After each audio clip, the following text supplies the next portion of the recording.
السلام علیکم ورحمۃ اللہ وبرکاتہ الحمد للہ رب العالمین والعاقبۃ للمتقین والصلاة والسلام علی سید الانبیاء والمرسلین نبینا محمد وعلی آلہ وصحبہ ومن تبعہم بإحسان الی یوم الدین اما بعد اللہم انفعنا بما علمتنا وعلمنا ما ينفعنا وزدنا علما سبحانک لا علم لنا الا ما علمتنا انک انت العلیم الحکیم رب اشرح لی صدری ویسر لی امری واحلل عقدة من لساني يفقهوا قولي اللهم ربنا زدنا علما اللهم ربنا زدنا علما اللهم ربنا زدنا علما آمین۔ اہلا وسہلا مرحبا، خوش آمدید۔ آج ہم سبق نمبر 10 اپنا شروع کرنے جا رہے ہیں، جس میں آج ہمارا 27واں پارہ آدھا ہو جائے گا انشاءاللہ۔ سورۃ النجم اور سورۃ القمر انشاءاللہ باذن اللہ آج ہم پڑھیں گے، اور کچھ آنے والے جو مسائل ہیں ان کو انشاءاللہ باذن اللہ ان صورتوں کے تناظر میں دیکھ کر سمجھنے کی کوشش کریں گے۔ کورس کے مقاصد، کورس کا تعارف آپ کے سامنے موجود ہے۔ سورۃ النجم کا تعارف یہ ہے کہ یہ 62 آیات پہ مشتمل ہے، مکی صورت ہے، اور تقریباً یہ آپ یوں سمجھیں غالباً کوئی 5 یا 6 نبوی کے قریب نازل ہونے والی صورت ہے۔ اور موضوعات اس میں صورت میں بتوں کی شفاعت پر انحصار کی بجائے نبی علیہ الصلوۃ والسلام کی دعوت پر ایمان لانا چاہیے، اور اس طرح سے واقعہ معراج وغیرہ کے حوالے سے کچھ باتیں ہیں، اور نبی علیہ الصلوۃ والسلام پر وحی کے حوالے سے کچھ باتیں ہیں، کچھ ایک دو چیزیں اور انشاءاللہ باذن اللہ عقیدہ آخرت کے حوالے سے اور دیگر نشانیوں کے حوالے سے اللہ سبحانہ و تعالیٰ نے اس سورہ مبارکہ کے اندر نازل فرمائی ہیں۔ تو باقاعدہ آغاز کرتے ہیں۔ اعوذ باللہ من الشیطان الرجیم، بسم اللہ الرحمن الرحیم۔ قال اللہ جل وعلا فی محکم تنزیلی والنجم اذا ہوا ما ضل صاحبکم وما غوا وما ينطق عن الهوى ان هو الا وحی یوحی۔ اللہ فرماتے ہیں والنجمی، اس سورہ مبارکہ کا بھی آغاز اللہ تعالیٰ نے قسم سے کیا اور فرمایا والنجمی، اور قسم ہے ستارے کی، اذا ہوا، جب وہ یعنی ڈوب جاتا ہے یا بے نور ہو جاتا ہے آپ یہ کہہ لیں۔ تو اس ستارے سے مراد بعض لوگوں نے زہرہ مراد لیا، بعض لوگوں نے ثریا ستارہ مراد لیا، اور بعض لوگوں نے کہا کہ یہ کوئی اور ستارہ ہے وغیرہ وغیرہ۔ تو بنیادی طور پہ جو صحیح بات سمجھ آتی ہے وہ یہی ہے کہ اس سے مراد ایسا ستارہ ہے، یعنی ایسا ستارہ جو صبح کے وقت آہستہ آہستہ مدھم ہونا شروع ہو جاتا ہے۔ تو اللہ سبحانہ و تعالیٰ نے فرمایا والنجم اذا ہوا، اس ستارے کی قسم جو بے نور ہو جاتا ہے، گر جاتا ہے، مدھم ہو جاتا ہے۔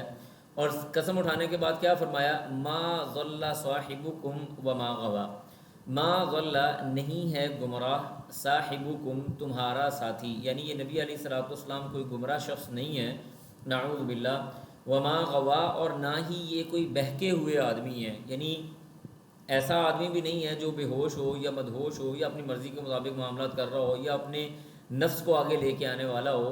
ما ضل صاحبکم، نہ تو تمہارا ساتھی گمراہ ہے، وما غوا، اور نہ ہی بہکا ہوا یا بھٹکا ہوا ہے، وما ينطق عن الهوى، وما، اور نہ ہی ينطق، وہ گفتگو کرتے ہیں، عن الهوى، خواہش کے مطابق یا اپنی خواہش سے، ان ہوا، نہیں وہ گفتگو کرتے، یعنی الا، مگر، وحی، وحی کے ساتھ، یوحا، جو ان کی طرف کی جاتی ہے۔ اب یہاں پہ ایک مسئلہ سمجھیں، بڑا زبردست مسئلہ ہے۔ ہمارے ہاں بعض ایسے لوگ ہیں جنہوں نے کہا کہ رسول اللہ صلی اللہ علیہ وآلہ وسلم، آپ علیہ الصلوۃ والسلام کی زندگی کے جتنے بھی اقوال اور افعال ہیں وہ اللہ سبحانہ و تعالیٰ کی وحی کے بغیر ہوتے ہی نہیں ہیں۔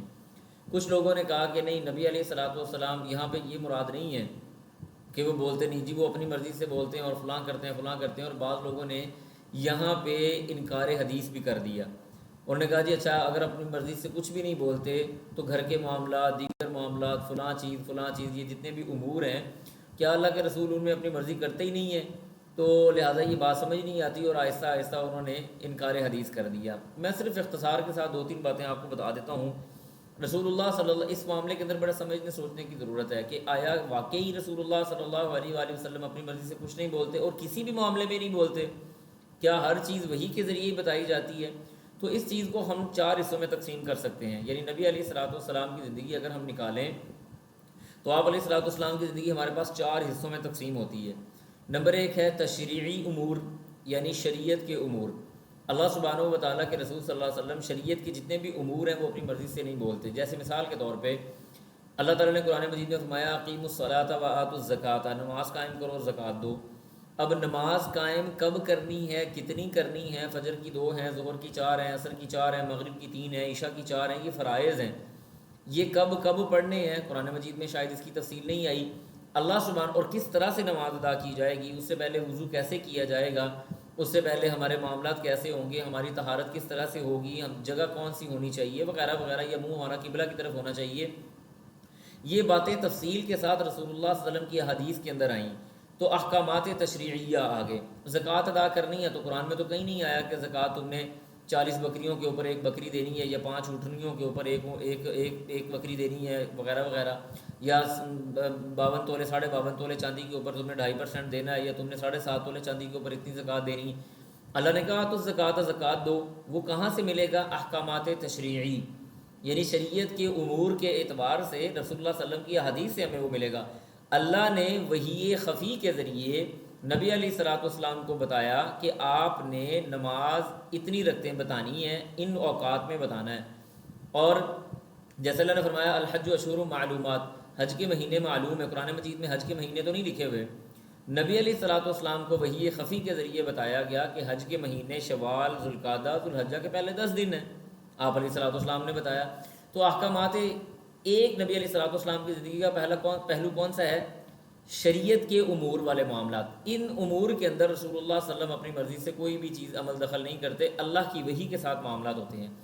نمبر 2، نبی علیہ الصلوۃ والسلام کی زندگی کے اندر اجتہادی امور، جیسے اجتہادی امور کون سے ہوتے ہیں کہ ایک آدمی اللہ کے رسول صلی اللہ علیہ وسلم کے پاس سوال لے کے آیا، نبی علیہ الصلوۃ والسلام نے پچھلی کوئی کسی امر کے مطابق دیکھتے ہوئے وہاں پہ اس کا فیصلہ فرما دیا، یہ اجتہادی امور آ گئے۔ مثال کے طور پہ جیسے ایک عورت آئی، اس نے آگے کہا اللہ کے رسول صلی اللہ علیہ وسلم میرا باپ فوت ہو گیا لیکن اس نے حج نہیں کیا، تو کیا میں اس کی طرف سے حج کروں؟ آپ علیہ الصلوۃ والسلام نے فرمایا اگر تیرے باپ پر قرضہ ہوتا تو کیا تو وہ قرضہ ادا نہ کرتی؟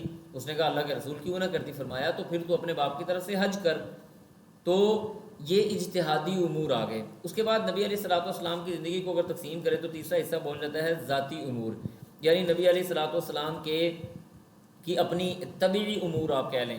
ذاتی نبی علیہ الصلوۃ والسلام کے امور کیا تھے؟ آپ علیہ الصلوۃ والسلام کو کھانے میں میٹھا پسند تھا، رسول اللہ صلی اللہ علیہ وسلم چلتے اس طرح سے تھے، آپ علیہ الصلوۃ والسلام سر پہ امامہ اس طرح سے باندھتے تھے، آپ علیہ الصلوۃ والسلام کے دندان مبارک ایسے تھے، رسول اللہ صلی اللہ علیہ وسلم کی جو چھاتی مبارک تھی وہ ایسے تھی، آپ کی داڑھی مبارک ایسے تھی۔ یہ طبعی امور ہو گئے، رسول اللہ صلی اللہ علیہ وسلم کو کھانے میں یہ پسند تھا، کھانے میں یہ پسند نہیں تھا وغیرہ وغیرہ، ان کو کہتے ہیں طبعی امور۔ اور چوتھا اور آخری ہے رسول اللہ صلی اللہ علیہ وسلم کا تدبیری امور۔ تدبیری امور کون سے ہیں؟ جن کے اندر مشاورت ہوتی ہے۔ جیسے مثال کے طور پہ رسول اللہ صلی اللہ علیہ وسلم نے غزوہ احد کے وقت یا غزوہ بدر کے وقت آپ علیہ السلام نے جہاں پڑاؤ کیا، صحابی نے آ کے کہا اللہ کے رسول کیا اللہ نے حکم دیا یہاں پہ رکنے کا یا آپ کا اپنا خیال ہے؟ فرمایا نہیں میرا اپنا خیال نہیں ہے، میرا اپنا خیال ہے، اللہ نے حکم نہیں دیا۔ صحابی نے کہا اللہ کے رسول یہ جگہ صحیح نہیں، ہم کنوؤں کے آگے جا کے بیٹھتے ہیں۔ غزوہ احد کے موقع پہ دیکھ لیں، غزوہ خندق کے موقع پہ دیکھیں، سلمان فارسی رضی اللہ تعالیٰ نے نبی علیہ السلام کو کہا کہ خندق کو ہوتے ہیں۔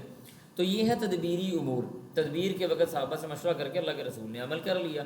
تو ہم یہ کہیں گے کہ تشریعی امور جتنے بھی ہیں، شرعی امور جتنے بھی ہیں، رسول اللہ صلی اللہ علیہ وسلم اس میں اپنی مرضی سے کوئی معاملہ نہیں کرتے۔ اگر خدا نخواستہ کسی جگہ پہ نبی علیہ الصلوۃ والسلام نے کوئی ایسا معاملہ کیا تو اللہ سبحانہ و تعالیٰ نے آ کے روک دیا۔ جیسے آگے جا کے ہم پڑھیں گے سورۃ تحریم کے اندر کہ رسول اللہ صلی اللہ علیہ وسلم نے اپنے اوپر شہد کو حرام کیا تو اللہ نے کیا کہا؟ یا ایھا النبی لم تحرم ما احل اللہ لک تبتغی بہ مرضات ازواجک، اے نبی آپ کو کیا ضرورت پیش آئی ہے کہ آپ اپنے اوپر اس چیز کو حرام کریں جس کو اللہ نے حلال کیا ہوا ہے؟ تو اس لیے آپ علیہ الصلوۃ والسلام جو شرعی امور ہیں ان کے اندر اپنی مرضی نہیں کرتے، وہ وحی خفی کے ذریعے وما ينطق عن الهوى ان هو الا وحی یوحى، اللہ کی وحی کے ساتھ آپ علیہ الصلوۃ والسلام ان کو بتاتے ہیں۔ تو انشاءاللہ امید ہے کہ کچھ نہ کچھ آپ کا کانسیپٹ اس حوالے سے کلیئر ہو گیا ہوگا۔ یہ ایک بڑی لمبی طویل بحث ہے۔ اس کے بعد اللہ فرماتے ہیں علمہ، علامہ سکھایا ہو اس کو، شدید القوا سخت قوت والے نے، یعنی جبریل علیہ الصلوۃ والسلام نے آپ علیہ الصلوۃ والسلام کو قرآن سکھلایا۔ ذو مرۃ طاقت والا، فاستویٰ پھر وہ سامنے بلند ہو گیا، برابر ہو گیا، واضح ہو گیا۔ یعنی یہاں پہ جبریل علیہ الصلوۃ والسلام کو دیکھنے کے حوالے سے بات ہو رہی ہے۔ نبی علیہ الصلوۃ والسلام کی حدیث ہے، آپ نے فرمایا کہ میں نے جبریل کو اس کی اصلی شکل میں 2 بار دیکھا، اور دونوں کا تذکرہ یہاں پہ موجود ہے۔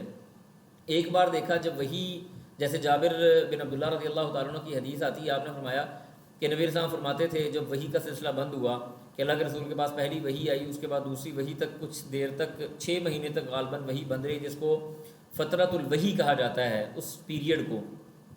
اللہ کے رسول صلی اللہ علیہ وسلم گزر رہے تھے تو آپ کو آواز آئی، جب آپ نے اوپر دیکھا تو جبریل علیہ الصلوۃ والسلام زمین اور آسمان کے درمیان میں معلق ایک کرسی کے اوپر موجود تھے، اور آپ کے 600 پر تھے، یعنی مشرق اور مغرب تک آپ کے پر پھیلے ہوئے تھے، جس کی وجہ سے اللہ کے رسول صلی اللہ علیہ وسلم پر ہیبت طاری ہوئی، اور آپ بھاگ کے اپنے گھر گئے اور حضرت خدیجہ سے کہا کہ دستیرونی، مجھے کپڑا اوڑھ دو، مجھے کمبل اوڑھ دو۔ بہرحال جبریل علیہ الصلوۃ والسلام کو دیکھنے کی بات ہو رہی ہے کہ ذو مرۃ فاستویٰ، وہ جو طاقت والا صاحب قوت تھا وہ اس کے سامنے واضح ہو گیا۔ پھر وَهُوَ بِالْأُفُقِ الْأَعْلَى، وہ کہاں پہ تھا؟ وَهُوَ، وہ تھا بِالْأُفُقِ الْأَعْلَى، اوپر افق کے اندر۔ ثُمَّ دَنَا، پھر وہ اترا، فَتَدَلَّى، دنا کا مطلب ہے قریب آیا، ثُمَّ دَنَا، پھر قریب آیا، فَتَدَلَّى، پھر وہ اتر آیا، یعنی اتر آیا اور قریب آ گیا۔ نبی علیہ الصلوۃ والسلام کے اتنے قریب آئے، فَكَانَ، پس وہ ہو گیا، کعبہ، قریب، قوسینی، 2 کمانوں کے بقدر، او ادنا، یا اس سے بھی کم فاصلہ، یعنی جبریل علیہ الصلوۃ والسلام اور اللہ سبحانہ و تعالیٰ کے رسول صلی اللہ علیہ وسلم کا فاصلہ 2 کمانوں سے بھی کم رہ گیا، اتنا قریب سے نبی علیہ الصلوۃ والسلام نے جبریل علیہ الصلوۃ والسلام کو دیکھا۔ پھر اللہ فرماتے ہیں فَأَوْحَىٰ، پس وحی کی، یہ اللہ سبحانہ و تعالیٰ نے وحی کی، اِلیٰ عَبْدِهِ، اپنے بندے پر یا اپنے بندے کی طرف، ما اوحا، جو اس نے وحی چاہی، اللہ نے جو وحی چاہی جبریل کے ذریعے اپنے بندے رسول اللہ صلی اللہ علیہ وآلہ وسلم کی ذات اقدس پر فرما دی۔ ما کذب الفؤاد ما رآ، یہ بڑی زبردست بات ہے، فرمایا کہ ما کذب، نہیں جھٹلایا، الفؤاد، دل نے، ما رآ، جو اس نے دیکھا۔ نبی علیہ الصلوۃ والسلام کے دل نے تکذیب نہیں کی جو ان کی آنکھیں اپنے سامنے دیکھ رہی تھی، جو معاملات اپنے سامنے دیکھ رہی تھی اس کی تکذیب نہیں کی۔ ما کذب الفؤاد ما رآ۔ پھر آگے اللہ مشرکین مکہ کو سمجھا رہے ہیں، افتمارونہ علی ما یرا، افتمارونہ، کیا تم اس سے جھگڑا کر رہے ہو، علی، اس بات پر، ما یرا، جو اس نے دیکھا، یعنی معراج سے واپس جا کے رسول اللہ صلی اللہ علیہ وسلم مشرکین مکہ کو بتا رہے ہیں کہ میں نے ایک رات کے اندر بیت اللہ سے بیت المقدس اور 7 آسمانوں کے اوپر سیر کر کے اور جبریل علیہ الصلوۃ والسلام کو میں دیکھ کے آیا، تو تم کیا اس کے اس بات کے اوپر اس سے جھگڑا کر رہے ہو، اور تمہیں پتہ ہے کہ تم ہی تو تھے جو اس کو صادق و امین کہہ رہے تھے، اور ابھی تم لوگ ہی اس کے اوپر جھگڑا کرنے والے ہو گئے ہو۔ اس کے بعد آگے فرمایا وَلَقَدْ رَآهُ، اور البتہ تحقیق، رآ، اس نے دیکھا، ہو اس کو، نزلۃ اخری، دوسری مرتبہ اتر کر۔ جی اپنے مائک بند کر دیں پلیز، کسی کا مائک آن ہے، مائک بند کر دیں، کسی کا مائک آن ہے، ٹھیک ہے جی۔ نزلۃ، اترنا، اخری، دوسری مرتبہ دیکھا۔ دوسری مرتبہ کب دیکھا؟ وہ جبریل علیہ الصلوۃ والسلام کو سدرۃ المنتہا کے پاس دیکھا، جیسے اگلی آیت میں آ بھی رہا ہے، عند سدرۃ المنتہا، فرمایا عند، پاس، سدرۃ المنتہا، سدرۃ المنتہا کے پاس۔ یہ سدرۃ المنتہا ایک جگہ ہے، اور سدرہ کہتے ہیں بیری کے درخت کو۔ یہ بیری کا جو درخت ہے یہ 7 آسمانوں کے اوپر ہے، اور یہ آخری وہ جگہ ہے جہاں سے آگے فرشتے بھی جا نہیں سکتے، یہاں تک فرشتے رکتے ہیں، اس سے آگے فرشتے جا نہیں سکتے۔ یہ سدرۃ المنتہا ہے جس کے اوپر جو بیری کا درخت ہے، اور بڑا خوبصورت اور بڑا شاندار قسم کا درخت ہے، جس کی زیارت یا جس کی نشانی اللہ سبحانہ و تعالیٰ نے رسول اللہ صلی اللہ علیہ وسلم کو دکھائی۔ اب اس بیری کے درخت کے اوپر اللہ سبحانہ و تعالیٰ کے نور کی تجلی پڑ رہی ہے۔ عندہا جنت المأوا، جنت المأوا کے پاس، یہ سدرۃ المنتہا جنت المأوا کے پاس ایک جگہ ہے، یعنی ایک درخت ہے۔ پھر آگے اللہ فرماتے ہیں اذ، جب، یغشا، چھپا لیا یا ڈھانپ لیا یا چھا گیا، یغشا سدرۃ، اس بیری کے اوپر، ما یغشا، جس چیز نے ڈھانپنا تھا، یعنی اللہ سبحانہ و تعالیٰ کا نور اس بیری کے اوپر تھا، اور نبی علیہ الصلوۃ والسلام اس نور کو دیکھ رہے ہیں، یعنی اس چیز کو دیکھا جا رہا ہے۔ نبی علیہ الصلوۃ والسلام نے، یہاں پہ ایک بات بھی نوٹ کر لیں، ہمارے ہاں ایک بہت بڑی غلطی پائی جاتی ہے، ہم سمجھتے ہیں کہ شاید معراج پر رسول اللہ صلی اللہ علیہ وسلم نے اللہ سبحانہ و تعالیٰ کو دیکھا ہے۔ حضرت عائشہ رضی اللہ تعالیٰ عنہ سے ایک حدیث آتی ہے صحیح بخاری کے اندر، تو کسی صحابی نے، غالباً مسروق بن ثابت رضی اللہ تعالیٰ عنہ تھے، انہوں نے اللہ کے رسول صلی اللہ علیہ وسلم کے بارے میں حضرت عائشہ سے پوچھا کہ کیا نبی علیہ الصلوۃ والسلام نے معراج کے وقت اللہ تعالیٰ کو دیکھا ہے؟ تو حضرت عائشہ کہنے لگیں کہ تم نے ایسا سوال کیا ہے جس سوال کی وجہ سے میرے رونگٹے کھڑے ہو گئے ہیں، اتنا مطلب سنگین سوال تم نے کیا ہے، اور وہ بندہ جھوٹا ہے جو تمہیں یہ خبر دے کہ رسول اللہ صلی اللہ علیہ وسلم نے معراج کے وقت اللہ سبحانہ و تعالیٰ کو دیکھا، اور پھر انہوں نے آیت پڑھی لا تدرکہ الابصار وہو یدرک الابصار، اللہ تعالیٰ کو کوئی آنکھ دیکھ نہیں سکتی۔ پھر دوسرا انہوں نے کہا کہ تو وہ بندہ بھی جھوٹا ہے جو تمہیں یہ خبر دے کہ رسول اللہ صلی اللہ علیہ وسلم کل کی بات کو جانتے تھے، ان کے پاس غیب کا علم تھا، اور وہ بندہ بھی جھوٹا ہے تمہیں یہ بات بتائے کہ نبی علیہ الصلوۃ والسلام، میرے ذہن سے وہ حدیث کی تیسری جو شک تھی وہ نکل گئی کہ اللہ اکبر، میرے ذہن چلے وہ مجھے یاد ہے کہ تو میں آپ کو بتاؤں گا۔ تو یہ لمبی ایک حدیث آتی ہے حضرت عائشہ رضی اللہ تعالیٰ عنہ سے، اور دیکھیں ویسے بھی یہ بات سمجھنے والی نہیں ہے۔ اگر نبی علیہ الصلوۃ والسلام نے اللہ سبحانہ و تعالیٰ کو دیکھا ہوتا تو بڑے واضح جلی الفاظ کے اندر اس بات کا تذکرہ قرآن مجید میں موجود ہوتا، کیونکہ یہ بہت بڑی بات ہے۔ موسیٰ علیہ السلام نے کیا کہا تھا اللہ تعالیٰ سے؟ اللہ میں تجھے دیکھنا چاہتا ہوں۔ اللہ نے کیا فرمایا کہ تو مجھے نہیں دیکھ سکتا، ہاں وَلَٰكِنِ انظُرْ إِلَى الْجَبَلِ فَإِنِ اسْتَقَرَّ مَكَانَهُ فَسَوْفَ تَرَانِي، ہاں اس پہاڑ کو دیکھو، اگر اس کے اوپر یہ ٹھہر جاتا ہے تو تم مجھے دیکھ سکتے ہو۔ لا تدرکہ الابصار، آنکھیں اس کا احاطہ نہیں کر سکتی۔ واضح لفظوں میں اللہ نے اپنے دیکھنے کے بارے میں نفی کی ہے دنیاوی ان آنکھوں کے ساتھ، آخرت میں جا کے دیکھیں گے اس کو سب مانتے ہیں، وجوہ یومئذ ناظرہ الی ربہا ناظرہ، لیکن ابھی نہیں دیکھ سکتے، اللہ نے اس کی نفی کی۔ اگر رسول اللہ صلی اللہ علیہ وسلم نے دیکھا ہوتا تو واضح اور جلی انداز کے اندر اس بات کا تذکرہ یہاں موجود ہوتا، اور صحابی نے یہ بات کہی حضرت عائشہ سے کہ قرآن میں تو آیا ہے وَلَقَدْ رَآهُ نَزْلَةً أُخْرَىٰ عِندَ سِدْرَةِ الْمُنتَهَىٰ عِندَهَا جَنَّةُ الْمَأْوَىٰ، تو فرمایا کہ اس سے مراد فَكَانَ قَابَ قَوْسَيْنِ أَوْ أَدْنَىٰ، یہ آیتیں پڑھی صحابی نے۔ تو عائشہ رضی اللہ تعالیٰ عنہ خود بیان کرتی ہیں کہ اس سے مراد جبریل ہے، اللہ سبحانہ و تعالیٰ نہیں ہے، ٹھیک ہے جی۔ تو یہ اللہ فرماتے ہیں۔ پھر اس کے بعد فرمایا ما زاغ البصر وما طغى، ما زاغ نہیں آگے بڑھی، البصر اس کی یعنی نہیں چندیا گئیں، البصر ان کی آنکھیں، وما طغى اور نہ ہی آگے بڑھی، یعنی نبی علیہ الصلوۃ والسلام نے اس نور کی زیارت فرمائی۔ لقد اور البتہ تحقیق، رآ دیکھا اس نے، من رآ یعنی اللہ تعالیٰ نے ان کو دکھایا، من آیات رب، لقد بلکہ انہوں نے دیکھا، لقد البتہ تحقیق، رآ انہوں نے دیکھا، من آیات ربہ اپنے رب کی نشانیوں میں سے، الکبریٰ بڑی بڑی نشانیاں۔ اب یہاں پہ کیا یہ آیت بھی اس بات کی وضاحت کر رہی ہے کہ رسول اللہ صلی اللہ علیہ وسلم نے اللہ سبحانہ و تعالیٰ کو نہیں دیکھا، اللہ کی نشانیوں کو دیکھا۔ نشانیاں کیا تھیں وہ اللہ جانتا ہے کہ بڑی بڑی کون سی اور نشانیاں ہوگی۔ جیسے واقعہ معراج اگر پڑھیں تو نبی علیہ الصلوۃ والسلام نے وہ درخت دیکھا جو سدرۃ المنتہا ہے، کہ اس کے نیچے سے ایک پانی کی لہر نکل کے، پانی کا چشمہ نکل کے جنت میں جا رہا ہے، اور سونے کی تتریاں آپ علیہ الصلوۃ والسلام نے دیکھیں، آپ نے جنت کو دیکھا، آپ نے جہنم کو دیکھا، وہاں پہ عذاب کو دیکھا، وہاں پہ نعمتوں کو دیکھا، اور دیگر پتہ نہیں کون کون سی بڑی بڑی نشانیاں ہیں جو اللہ سبحانہ و تعالیٰ کے رسول صلی اللہ علیہ وسلم کو واقعہ معراج پہ دکھائی گئی، جو ہمیں نہیں پتہ۔ تو اس لیے فرمایا کہ اللہ نے ان کو اپنی بڑی بڑی نشانیاں دکھائیں۔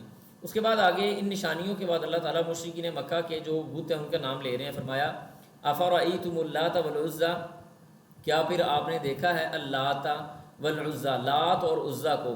یہ لات جو ہے یہ الہم سے نکلا ہوا ہے، اس کی مؤنث ہے، اور عزیٰ یہ عزیز سے نکلا ہوا ہے۔ یہ دونوں بت جو تھے، ایک مکہ کے قریب تھا، ایک تو طائف کے اندر تھا، اور ایک طائف اور مکہ کے درمیان میں وادی نخلہ آتی ہے وہاں پہ تھا، اور مشرکین مکہ ان کو پوجا کرتے تھے۔ ایون کہ جو تھے، اللہ آپ کا بھلا کرے، مدینے والے لوگ، قبیلہ بنو خزاعہ وغیرہ ہو گئے یا اوس وغیرہ ہو گئے، یہ بھی ان کے میلوں کے اوپر آتے تھے اور باقاعدہ ان کا حج کیا جاتا تھا۔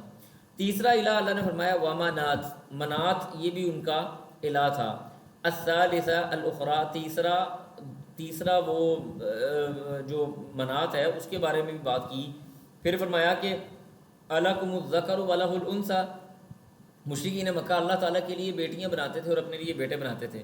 اللہ نے فرمایا الکم، کیا تمہارے لیے الذکر بیٹے ہیں، ولہ الانثی اور اس کے لیے بیٹیاں ہیں، تلک یہ، اذن تب، قسمت تقسیم، ذی بڑی ظلم والی ہے، تمہاری یہ تقسیم بڑی ظالمانہ ہے اگر تم نے یہ کر لی ہے۔ پھر آگے اللہ فرما رہے ہیں ان ہیا، نہیں ہے یہ، الا مگر، اسماء یہ نام ہے، سمیتموہا تم نے ان کو رکھ لیا، انتم تم نے، و آباؤکم تمہارے آباء و اجداد نے، ما انزل اللہ نہیں نازل کی اللہ سبحانہ و تعالیٰ نے، بہا ان کے ساتھ، من سلطان کوئی دلیل۔ یہ لات، منات، عزیٰ، یہ جتنے بھی الہ ہیں تم نے نام رکھے ہوئے ہیں، اللہ نے ان کے اوپر تو کسی قسم کی کوئی دلیل نازل نہیں کی۔ این یتبعون نہیں وہ پیروی کرتے، الا مگر الظن گمان کی، یہ تو ایک اپنا خیال، اپنا گمان اور اپنی کہانیاں جو ذہنوں میں بنائی ہوئی ہیں انہی کی پیروی کر رہے ہیں۔ وما تہوی الانفس، اور پھر اسی طرح سے فرمایا وما، اور جو تہوا خواہش کی، الانفس ان کی جانوں نے، ان کے نفسوں نے جو خواہش کی اور جو ان کا گمان تھا اسی کی پیروی کرنے میں وہ لگ گئے۔ اور خواہش کے بارے میں آپ کو پتہ بھی ہے، اللہ سبحانہ و تعالیٰ فرماتے ہیں کہ افرأیت من اتخذ الہہ ہواہ واضلہ اللہ علی علم وختم علی سمعہ وقلبہ، کیا آپ نے ان لوگوں کو نہیں دیکھا جنہوں نے اپنی خواہشات کو اپنا معبود بنایا ہوا ہے؟ اور اسی طرح سے اللہ فرماتے ہیں وَأَمَّا مَنْ خَافَ مَقَامَ رَبِّهِ وَنَهَى النَّفْسَ عَنِ الْهَوَىٰ، جو بندہ اللہ سے ڈر گیا اور جس نے اپنے نفس کو اللہ کے سامنے روک لیا اور اپنی خواہش کو روک لیا، اس کے لیے جنت ہے۔ تو خواہش نفس یاد رکھیں، جس بندے کا کوئی معبود نہیں ہوتا اس کا معبود اس کا نفس ہوتا ہے۔ جس بندے کا کوئی معبود نہیں ہوتا اس کا معبود اس کی خواہشات ہوتی ہیں۔ دنیا میں کوئی آدمی ایسا نہیں ہے جس کا کوئی معبود نہ ہو۔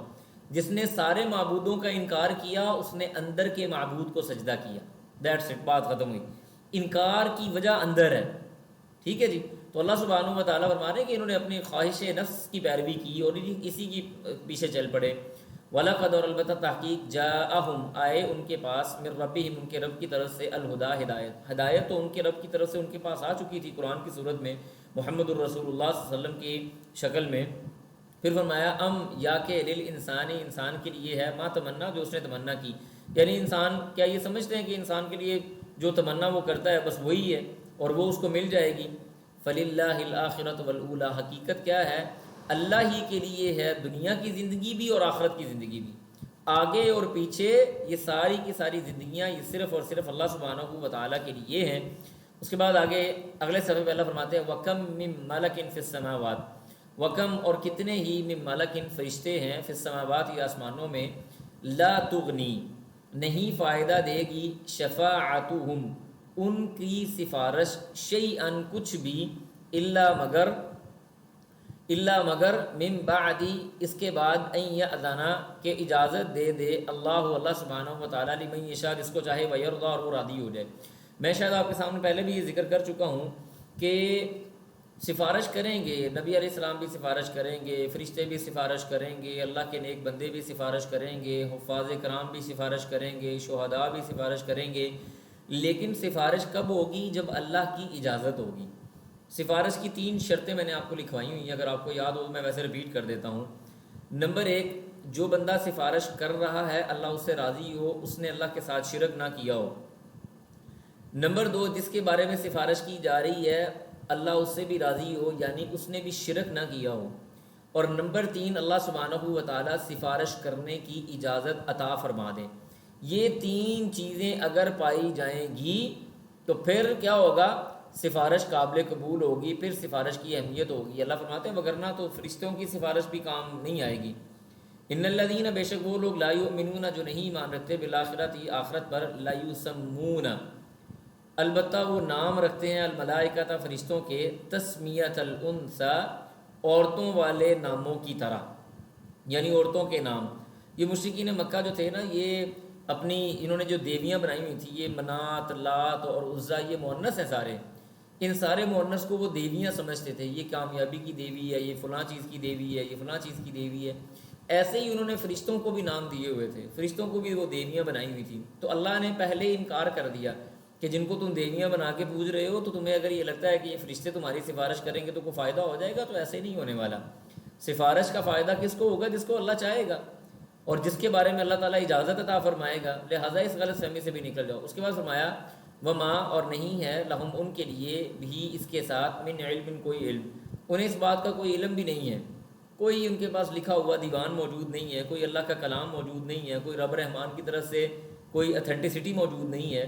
کرتے کیا ہے؟ ان یتبعون الا الظن، نہیں وہ پیروی کر رہے، ان یتبعون، نہیں وہ پیروی کر رہے، الا، مگر کس کی؟ الظن، گمان کی۔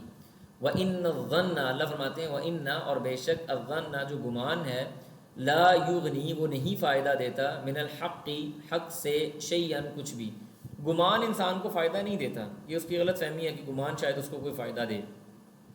گمان کے پیچھے لگے ہوئے ہیں، اچھا فرض کریں ایسے ہو جائے، فرض کریں اچھا ہو سکتا ہے یہ ہو جائے، اچھا یہ میری سفارش کر لے گا، تو گمان انسان کو فائدہ نہیں دیتا۔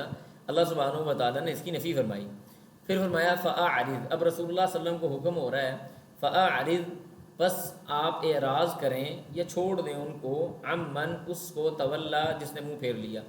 یہ والی جو آیتیں ہیں نا، یہ والی آیت اور اس کے بعد والی ایک دو بلکہ نہیں وہ آگے آ رہی ہیں، یہ عام آیت ہے۔ اللہ فرماتے ہیں فَأَعْرِضْ، بس اعراض کر لیں، عمن اس سے، تولا جس نے منہ پھیر لیا، عن ذکرنا ہمارے ذکر سے، ولم یرد اور نہیں اس نے ارادہ کیا، الا مگر الحیات الدنیا، دنیا کی زندگی کا۔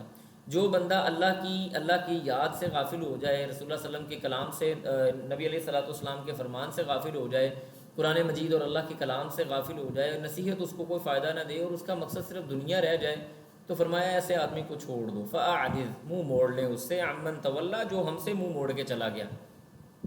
ٹھیک ہے جی، جیسے آپ نے پڑھا ہے نا کہ جیسے اللہ سبحانہ و تعالیٰ فرماتے ہیں وَمَنْ أَعْرَضَ عَنْ ذِكْرِي فَإِنَّ لَهُ مَعِيشَةً ضَنْكًا وَنَحْشُرُهُ يَوْمَ الْقِيَامَةِ أَعْمَىٰ، جو بندہ اللہ کے ذکر اور اس کی نصیحت سے اعراض کر لیتا ہے، اللہ تعالیٰ اس کو چھوڑ دیتے ہیں، ٹھیک ہے، مطلب چلو کوئی بات نہیں۔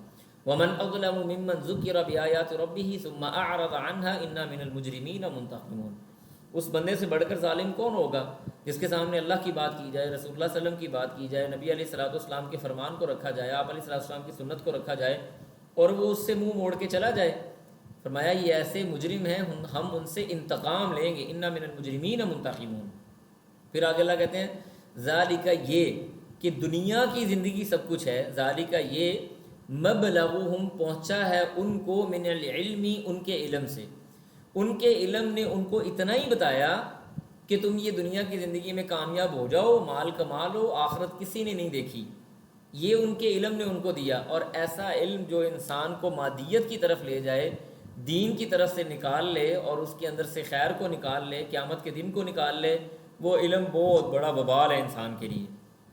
پھر اس کے بعد اللہ کہتے ہیں ان ربک، بے شک تیرا رب، ہوا اعلم، وہ بڑی اچھی طرح سے جانتا ہے، بمن ضل عن سبیلہ، اس کو جو ضل گمراہ ہوا، عن سبیلہ اس کے راستے سے، وہو اعلم اور وہ بخوبی واقف ہے، بمن اس سے، اہتدا جس نے ہدایت اختیار کی۔ ہدایت والا بندہ اور گمراہ آدمی سے اللہ سبحانہ و تعالیٰ بڑی اچھی طرح سے جاننے والا ہے اس کو۔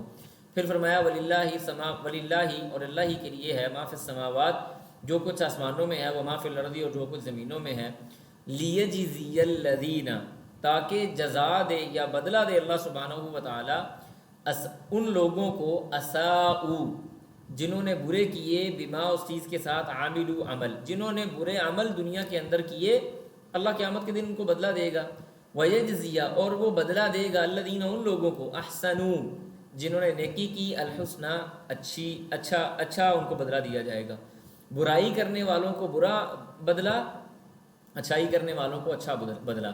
پھر آگے اللہ فرماتے ہیں، یہ بڑی زبردست آیت ہے، اللہ فرماتے ہیں الذین یجتنبون کبائر الاثم والفواحش الا اللمم، یہ میں نے کل بھی آپ کے سامنے ذکر کی، سورہ شعراء کے اندر بھی یہ گزری ہوگی اور یہاں پہ بھی اللہ نے فرمایا الذین وہ لوگ، یجتنبون وہ بچتے ہیں، کبائر الاثم بڑے گناہوں سے، کبیرہ گناہوں سے، والفواحش اور فحاشی سے۔ دیکھیں میں آپ کو بتاؤں، یہ جو فحاشی ہے نا، فحاشی یا عریانی، اس کا ڈائریکٹ تعلق انسان کی غیرت کے ساتھ ہے، اور جب کسی قوم سے غیرت ختم ہو جاتی ہے، ایمانی اور جسمانی یا روحانی، وہ قوم مغلوب ہو جاتی ہے۔ اسی وجہ سے آج بھی انٹرنیشنل لابیز یہ کام کر رہی ہیں کہ مسلمانوں کے اندر بے حیائی کو فروغ دیا جائے، بے پردگی کو فروغ دیا جائے، ان کی خواتین کو کپڑوں سے نکال لیا جائے، ان کے مردوں کو بے حیا کر دیا جائے، یعنی ایسے ان کو بے شرم بنا دیا جائے کہ ان کو برائی نہ لگے، ان کی غیرت کو سلا دیا جائے۔ کیوں؟ جب بے حیائی اور بے شرمی عام ہو جائے گی اور غیرتیں فوت ہو جائیں گی تو ان کے اوپر آنا بھی آسان ہو جائے گا، کوئی مشکل کام ہی نہیں رہے گا۔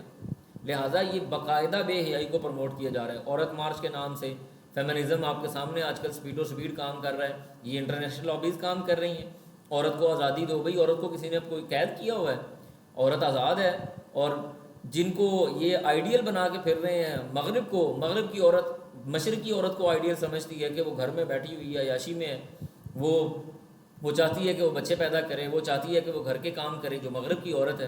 ایون کہ میں نے چند دن پہلے ایک انٹرویو دیکھا کسی خاتون کا، مغربی خاتون تھی کوئی، بندہ اس سے پوچھ رہا ہے جی آپ کیا چاہتی ہیں، اگر آپ کے سامنے ایک ایسی لائف رکھی جائے جس میں آپ گھر میں رہیں اور آپ کا خاوند کما کے لے کے آئے تو آپ کیسا چاہیں گی؟ وہ کہتی مجھے اس سے بڑھ کر مجھے اور کوئی خواہش ہی نہیں ہے کہ میرے بچے ہوں، میں گھر میں رہوں، میں باورچی خانے میں رہوں، میں اپنے خاوند کے لیے کھانا بناؤں اور چار دیواری میں رہوں اور میرا خاوند کما کے لائے، میں یہاں پہ یہ کام کر رہی ہوں۔ تو مغربی آئیڈیالوجی کو جو لوگ لے کے آ رہے ہیں وہ بنیادی طور پہ پلانٹڈ لوگ ہیں کہ ہمارے ہاں یہاں پہ غیرت کو ختم کیا جائے۔ اللہ یہاں پہ دیکھیں کبائر الاسم کا ہے نا، کبائر الاسم کے ساتھ فواہش کہنے کی کیا ضرورت تھی؟ اس کا مطلب کہ یہ ایک ایسا گناہ ہے جو قابل اہمیت ہے، جس کے بارے میں لوگوں کو متنبع کرنا ضروری ہے، ٹھیک ہے؟ اس لیے فرمایا کبائر الاسم، کبیرہ گناہ، والفواحش، اور فحاشی، ہاں الا اللمم، اللہ کے وہ جو صغیرہ گناہ، چھوٹے چھوٹے گناہ ہیں، چھوٹے گناہ اللہ سبحانہ و تعالیٰ معاف کر دیتا ہے۔ پھر فرمایا ان ربک، بے شک تیرا رب، واسع المغفرہ، وہ بڑی وسیع مغفرت والا ہے، وہ اعلم، وہ جانتا ہے، بکم، تم کو، اللہ تمہیں جانتا ہے، کب؟ اذ انشأکم، جب اس نے تم کو پیدا کیا، من الارض، زمین سے، تمہیں اللہ بڑا پرانا جانتا ہے، اس نے تو تمہیں زمین سے پیدا کیا۔ اللہ تمہیں تب بھی جانتا تھا، یعنی آدم علیہ السلام کو زمین سے پیدا کیا، مٹی سے پیدا کیا، تب سے اللہ تمہیں جانتا ہے، اس سے پہلے سے بھی اللہ تمہیں جانتا ہے۔ پھر ایک تمہاری کیفیت اور ہے، وَإِذْ أَنْتُمْ، اور جب تم ہو یا ہوتے ہو، اجنتن، جنین، فی بطون امہاتکم، ماں کے پیٹ میں، یعنی یہ اجنہ جو ہے یہ جنین کی جمع ہے، جنین کہتے ہیں ماں کے پیٹ کے اندر جو بچہ ہوتا ہے اس کو جنین کہا جاتا ہے عربی زبان کے اندر۔ فرمایا جب تم بچے تھے ماں کی پیٹ کے اندر، لاشعور میں تھے، اللہ تمہیں اس وقت بھی جانتا تھا، تمہیں ہر چیز مہیا کر رہا تھا۔ فلا تزکوا انفسکم، فلا تزکوا، پس تم نہ تزکیہ کرو، انفسکم، اپنے آپ کا۔ بعض لوگ ہوتے ہیں نا وہ اپنے منہ میاں مٹھو بنتے، میں جی میں بڑا حضرت صاحب ہوں، میں بڑی نمازیں پڑھتا ہوں، میں بڑے صدقہ و خیرات کرتا ہوں، میں یہ کیا، میں نے وہ کیا۔ اللہ کہتے ہیں فلا تزکوا انفسکم، واللہ العظیم، ہمارے ائمہ میں سے بعض ائمہ ایسے گزرے جنہوں نے یہ بات کہی کہ اگر اللہ ہمارے پردے چاک کر دے تو لوگ ہم سے نفرت کرنا شروع کر دیں، اور یقین کریں یہ ہماری کیفیت ہے، یہ اللہ نے ہمارے پردے رکھے ہوئے ہیں، وہ اگر ہماری کیفیتیں یا تنہائی کی کیفیت لوگوں کے سامنے کھول دے تو ہمارے گھر والے، ہمارے ماں باپ، ہمارے بیوی بچے بھی ہمیں شاید منہ نہ لگائیں۔ فلا تزکوا انفسکم، اپنا تزکیہ کرنے کی ضرورت نہیں ہے۔ هو اعلم بمن اتقى، اللہ بخوبی جانتا ہے، بمن اتقى، اس کو جو تقوی اختیار کرنے والا ہے۔ نیک آدمیوں کو اللہ تعالیٰ خوب جانتا ہے، اس کو پتہ ہے کون نیک ہے۔ پھر اس کے بعد اللہ فرماتے ہیں افرأیت الذی تولى، یہ والی آیت اور اس کے بعد والی جو آیتیں ہیں تین، یہ آیتیں ولید بن مغیرہ کے بارے میں نازل ہوئیں۔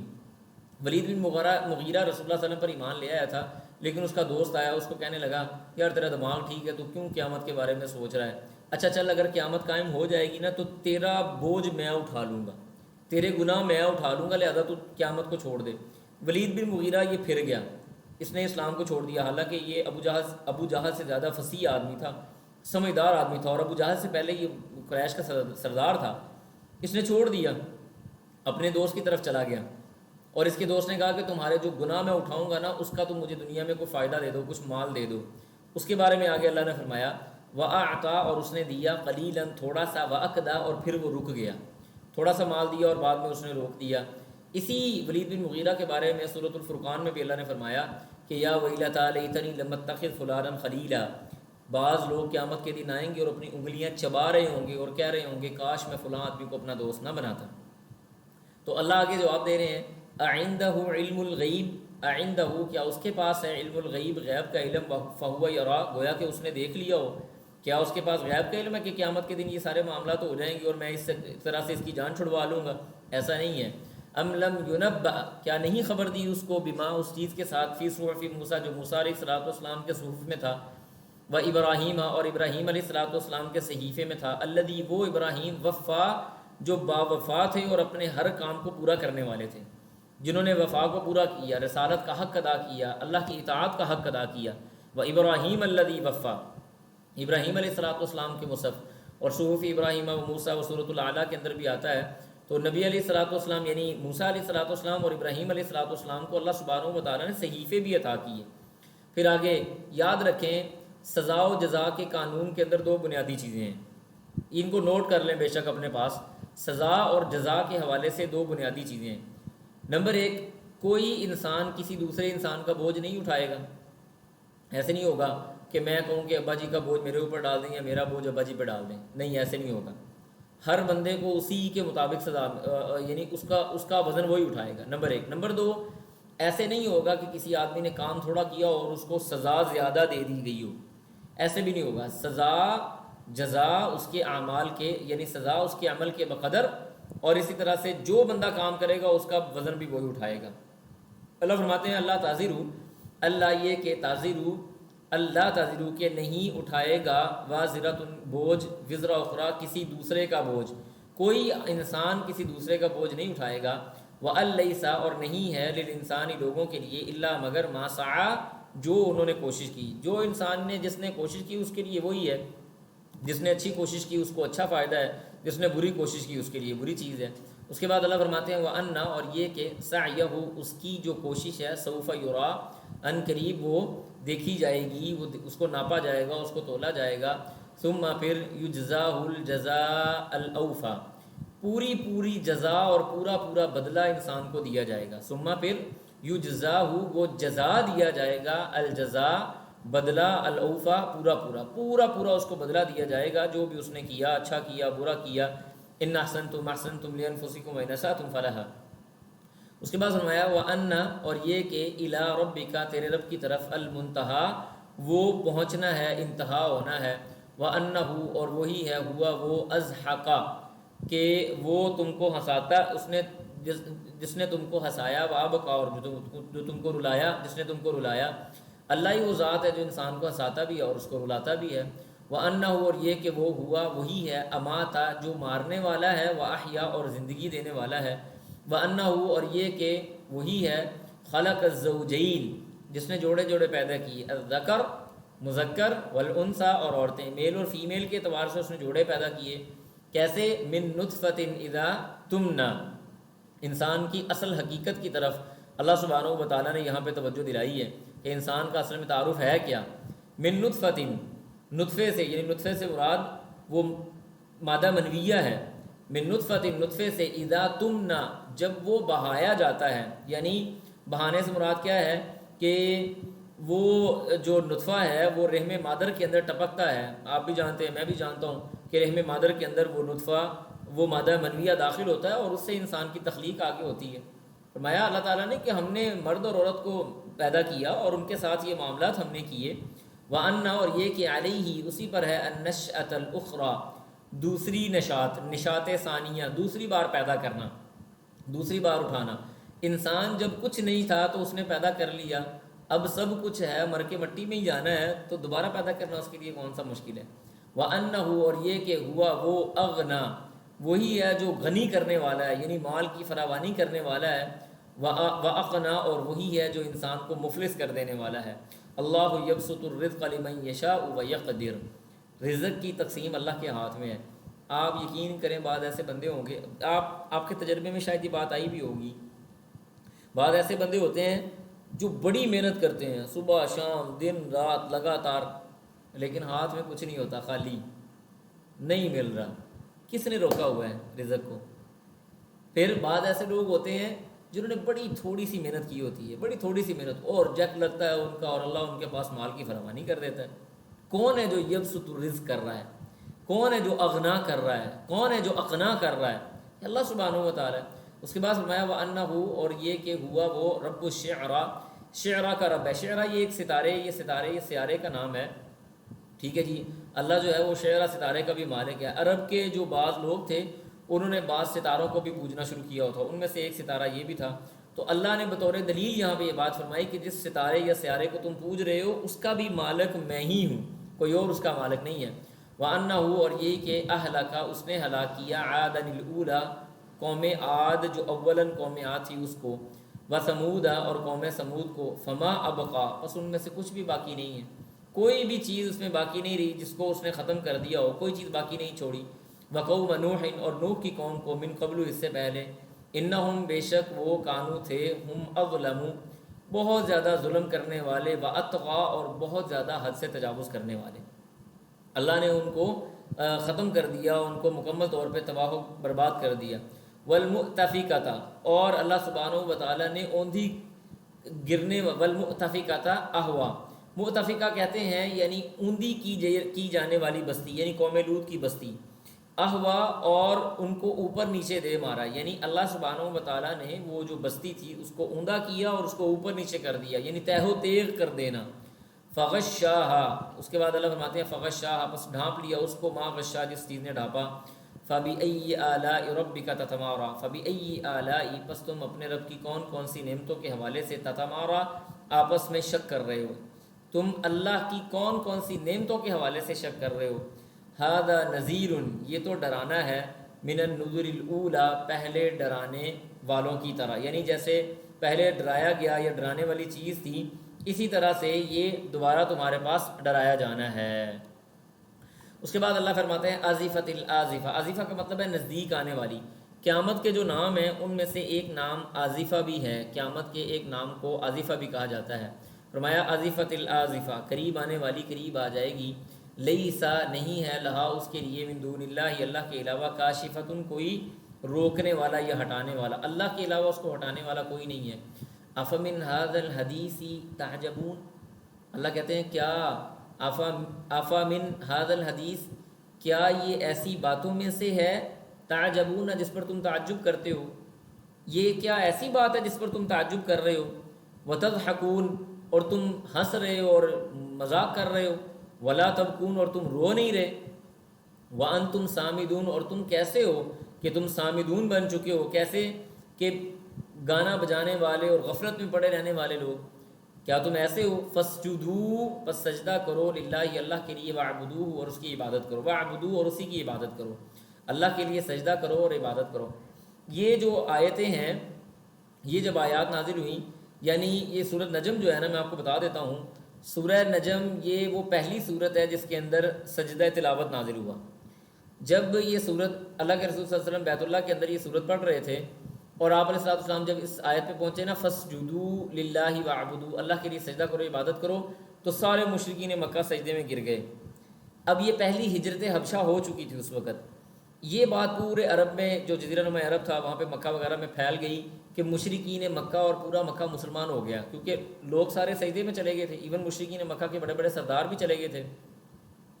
یہ بات جب ہجرت حبشہ والوں کو پہنچی تو وہ واپس آئے، واپس آ کے دیکھا تو معاملات تو ویسے کہ ویسے ہی ہیں، کچھ بھی نہیں تبدیل ہوا تھا، اور یہ پھر عذر پیش کرنے لگ گئے کہ نہیں نہیں، ہم تو اصل میں سجدے میں نہیں گرے، ہم سے غلطی ہو گئی، ہم نے ایسے کیا، ہم نے ویسے کیا۔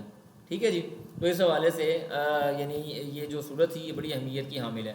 اس کے بعد آگے سورہ قمر ہے، سورۃ قمر کے اندر 55 آیات پہ مشتمل ہے، یہ مکی صورت ہے، اس کا نام سورت کی پہلی آیت کے مناسبت سے رکھا گیا ہے۔ اس کے اندر بھی کفار کی اتحادی قوت کی شکست کی پیشین گوئی تھی اللہ سبحانہ و تعالیٰ کی، یعنی غزوہ بدر کے حوالے سے بات تھی، مشرکین مکہ اور پچھلی قوموں کے بارے میں بات ہوئی ہے، یہ بھی اختصار کے ساتھ پچھلی قوموں کا تذکرہ ہوا، ہم بھی اس کو اختصار کے ساتھ دیکھ لیں گے۔ بسم اللہ الرحمن الرحیم، اللہ فرماتے ہیں اقتربت الساعۃ وانشق القمر، اقترب، قریب آ گئی، الساعۃ، قیامت، قیامت قریب آ گئی ہے، قریب آ گئی ہے قیامت، وانشق القمر، اور چاند پھٹ گیا۔ نبی علیہ الصلوۃ والسلام مینا کے اندر موجود تھے، رات کا وقت تھا، مشرکین مکہ نے کہا کہ اچھا اگر تم سچے ہو تو چاند کے بارے میں تمہاری کیا رائے ہے، چاند کو دو ٹکڑے کر کے دکھاؤ۔ رسول اللہ صلی اللہ علیہ وسلم نے اشارہ کیا، وہ ایک اس انگلی سے کیا یا ہاتھ سے کیا یا کیا کیا، آپ علیہ السلام نے کہا دیکھو نا ذرا اس طرف، تو دیکھا تو جو پہاڑ تھا وہاں پہ اس کے ایک طرف چاند کا ایک ٹکڑا تھا اور دوسری طرف دوسرا ٹکڑا تھا، یعنی ایک ٹکڑا نیچے آ گیا اور ایک ٹکڑا اوپر چلا گیا۔ اور مشرکین مکہ آگے سے پتہ کیا کہنے لگے، وَإِن يَرَوْا، اور جب انہوں نے دیکھا آیتاً، اس نشانی کو، يُعْرِضُوا، وہ جو نشانی ان کے سامنے پیش ہو گئی، جو آ گئی ان کے سامنے آ گئی، تو وہ کیا کہنے لگے، وَيَقُولُ، انہوں نے کہا سِحْرٌ مُسْتَمِرٌ، یہ تو مسلسل کوئی جادو ہی ہے، یعنی کہنے لگے یا تو چاند پر جادو کر دیا ہے یا پھر ہماری آنکھوں پہ جادو کر دیا ہے کہ ہم تو اس کو نہیں مانتے۔ وَإِن يَرَوْا، اور جب انہوں نے دیکھا آیتاً، نشانی کو، يُعْرِضُوا، وہ پلٹ گئے، اعراض سے نکلا ہوا نا، سوری پیش کرنے سے نہیں ہے، اعراض سے ہے، يُعْرِضُوا، وہ پلٹے، وَيَقُولُوا، اور کہنے لگے سِحْرٌ مُسْتَمِرٌ، مسلسل جادو، وَكَذَّبُوا، اور انہوں نے جھٹلا دیا، وَاتَّبَعُوا، اور پیروی کی، أَهْوَاءَهُمْ، اپنی خواہشات کی، وَكُلُّ أَمْرٍ، اور ہر ایک معاملہ، مستقر، اللہ فرماتے ہیں کہ وہ سارے کا سارا جو معاملہ ہے وہ مقررہ وقت پہ پورا ہونے والا ہے۔ ہر معاملہ طے شدہ ہے، بارش کب آئے گی، بچے کب ہوں گے، معاملات کیسے چلیں گے، قیامت کب آئے گی، کون کون سی چیزیں ہونی ہیں۔ اور یہ اللہ سبحانہ و تعالیٰ نے واضح بھی کر دیا کہ اب قیامت جو ہے وہ بڑی قریب ہے۔ اس کے بعد فرمایا وَلَقَدْ اور البتہ تحقیق جاءہم آئی ان کے پاس من الانباء خبریں، ما فیہ ایسی خبریں جن میں مزدجر ڈانٹ تھی، تنبیہ تھی، جن کے اندر تنبیہ اور ڈانٹ موجود تھی۔ اللہ سبحانہ و تعالیٰ نے ایسی خبریں ان کے سامنے رکھ دیں۔ حکمتن یہ حکمت ہے، بالغتن پہنچنے والی، فما تغنی بس نہیں فائدہ دیا النذر ڈرانے نے، یعنی ان لوگوں کو یہ حکمت کی باتیں، یہ خبریں، یہ ڈرانے والی خبریں، یہ پہلے انبیاء کے واقعات، یہ پہلی قوموں کے واقعات، یہ ان کے اوپر آنے والے عذاب کی کیفیتیں، اللہ سبحانہ و تعالیٰ کہتے ہیں کہ یہ ساری باتیں ان کے پاس آئیں تنبیہ کرنے کے لیے، خبردار کرنے کے لیے، اور یہ حکمت بالغہ تھی، پہنچنے والی حکمت تھی۔ فما تغنی النذر ان کو ان حکمت والی باتوں اور قصوں نے اور کہانیوں نے اور معاملات نے اور انبیاء کی باتوں نے کوئی فائدہ نہیں دیا کسی طرح کا، اس ڈرانے نے ان کو قطعاً کسی بھی طرح کا کوئی فائدہ نہیں پہنچایا۔ فما تغنی النذر فتول عنہم، پھر آگے اللہ فرماتے ہیں فتول پس وہ منہ پھیر، اللہ سبحانہ و تعالیٰ فرماتے ہیں فتول پس منہ پھیر لیں عنہم ان سے، یوم اس دن تک، یدعو جب پکارے گا ان کو، الداعی پکارنے والا، الی شیء ایسی چیز کی طرف، نکر جو انجان ہوگی، یعنی ایسی نا انجان ناگوار چیز کی طرف ان کو بلائے گا بلانے والا، تب تک آپ ان کو چھوڑ دیں، یعنی قیامت تک اب آپ ان کو چھوڑ دیں، یہ مر جائیں گے، مٹی میں چلے جائیں گے، کل کو جب اٹھائے جائیں گے تو اس دن تک آپ ان کو چھوڑ دیں، ان سے اعراض کر لیں، ان سے منہ موڑ لیں۔ خشعن ابصارہم، اللہ کہتے ہیں خشع جھکی ہوئی ہوں گی، خشوع سے نکلا ہوا ہے نا، خشوع اور خضوع نہیں، جیسے ہم کہتے ہیں جھک کے ملنا کسی کو، خشعن جھکی ہوں گی، ابصارہم ان کی آنکھیں، یخرجون وہ نکلیں گے، من الاجداث قبروں سے، کأنہم گویا کہ وہ جراد منتشر پھیلی ہوئی ٹڈیوں، یعنی ٹڈیوں کی طرح، جیسے ٹڈی آپ نے دیکھی نا جو فصلوں پہ آ جاتی ہیں، جس کو پتہ نہیں کیا کہتے ہیں، میرے ذہن سے اس کا نام انگریزی میں نکل گیا، مخصوص قسم کے، جیسے آپ حرم میں جائیں تو وہ بڑے بڑے ٹڈے پھر رہے ہوتے ہیں، تو فرمایا کہ یہ ایسی ٹڈیاں ہیں جو منتشر ہونے والی ہیں، ایسی ٹڈیوں کی طرح قبروں سے نکالے جائیں گے۔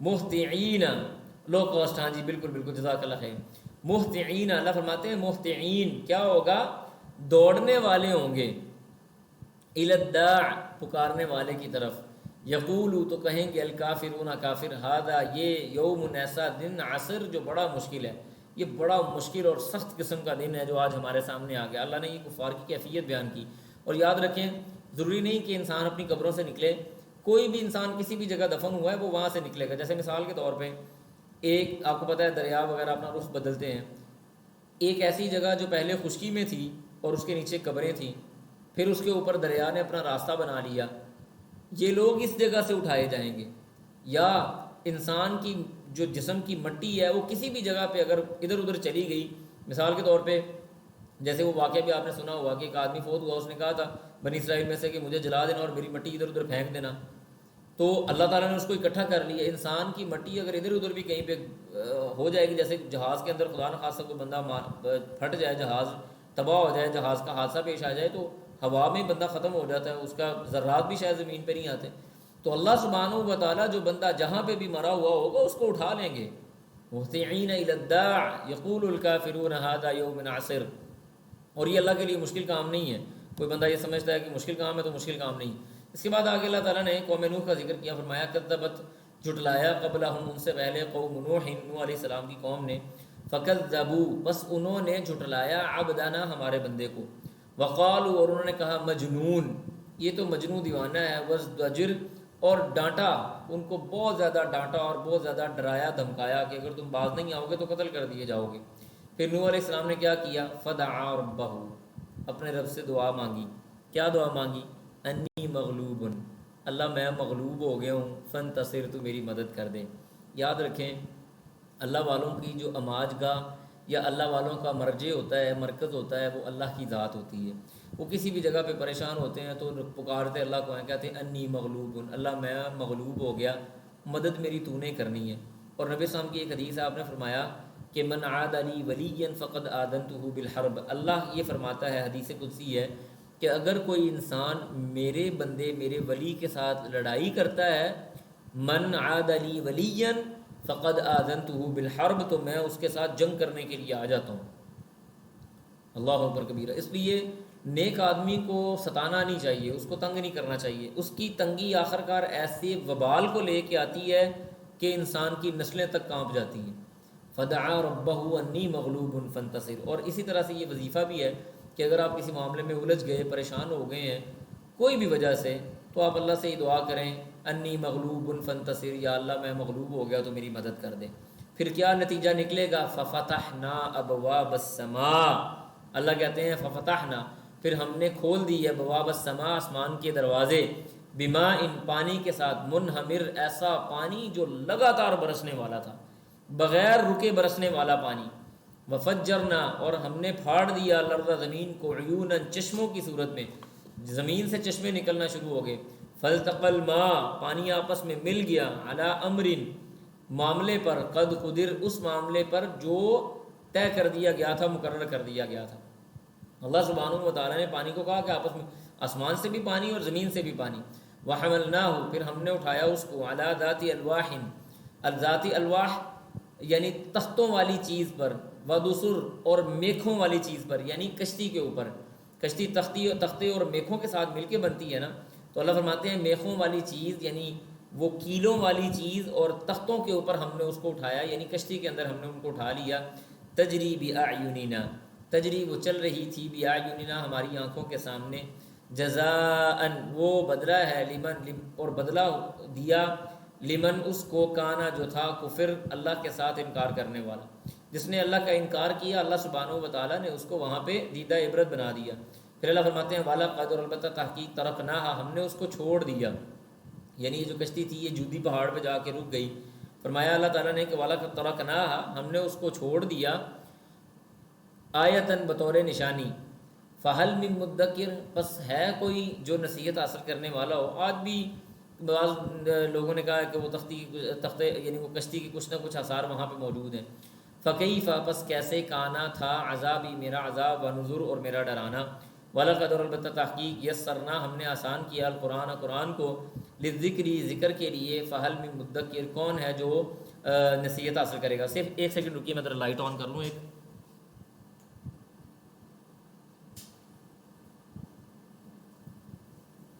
جی، تو یہ والی جو آیت ہے، اللہ تعالیٰ فرماتے ہیں وَلَقَدْ يَسَّرْنَا الْقُرْآنَ لِلذِّكْرِ فَهَلْ مِن مُدَّكِرٍ، کہ ہم نے اس قرآن کو آسان کیا۔ اب دیکھیں، آسان اللہ تعالیٰ نے کئی اعتبار سے کیا، ذکر کے اعتبار سے آسان کیا، پڑھنے کے اعتبار سے آسان کیا، نصیحت حاصل کرنے کے اعتبار سے آسان کیا۔ دنیا کی کوئی کتاب ایسی نہیں ہے جس کا کوئی 4 سال 5 سال کا بچہ حافظ ہو، سوائے قرآن مجید کے۔ 4-5 سال کا بچہ ہمارا حافظ قرآن ہو جاتا ہے، اللہ نے اس کو آسان کیا ہے۔ اس سے کسی بندے نے نصیحت حاصل کرنی ہے، اللہ نے اس کو آسان کیا۔ دیکھیں، قرآن کی زیادہ تر آیات واضح ہیں، کوئی بندہ اگر ترجمہ پڑھتا ہے تو واضح آیات سے وہ چیزیں سمجھ سکتا ہے۔ کچھ آیتیں جو ہیں وہ تھوڑی مشکل ہیں، اس کے لیے علماء کی طرف رجوع کرنا چاہیے۔ عام آدمی کو عام نصیحت حاصل کرنے کے لیے قرآن کافی ہے، اللہ نے اس کو آسان بنایا۔ ہاں، کسی نے فتویٰ نویسی کرنی ہے، کوئی اس سے زیادہ استفادہ کرنا ہے تو وہ علماء کی طرف رجوع کرے گا۔ اس کے بعد آگے اللہ کہتے ہیں کذبت، اور کذبت، جھٹلا دیا، عاد، ان قوم عاد نے، فکیف، پس کیسے، کانا تھا، عذابی، میرا عذاب، ونذر، اور ڈرانا، انا ارسلنا، بے شک ہم نے بھیجا، علیہم، ان پر، ریحن، ایسی ہوا، سرسرن، ایسی ہوا جو تیز و تند ہوا تھی، بڑی سخت قسم کی ہم نے ہوا ان کے اوپر بھیجی، تیز و تند ہوا، فی یومن، ایسے دن میں، نحسن، جو منحوس تھا، مستمر، مستقل۔ یاد رکھیں، دن اپنے ذات کے اعتبار سے کوئی منحوس یا ایسا کوئی معاملہ نہیں ہوتا۔ ایک دن ایک ہی قوم کے اوپر منحوس بھی ہے، یعنی جس پہ عذاب آ گیا ان کے لیے تو وہ آزمائش ہی ہے، اور وہی دن کسی دوسری قوم کے لیے خوشی کا دن ہے۔ جیسے بنی اسرائیل کے لیے ان کی آنکھوں کے سامنے آل فرعون کو اللہ نے ڈبویا، تو آل فرعون کے لیے وہ جو دن تھا وہ منحوس دن ہے، اور اسی ٹائم، اسی لمحے کے اندر وہ دن مسلمانوں کے لیے آنکھوں کی ٹھنڈک کا سبب ہے۔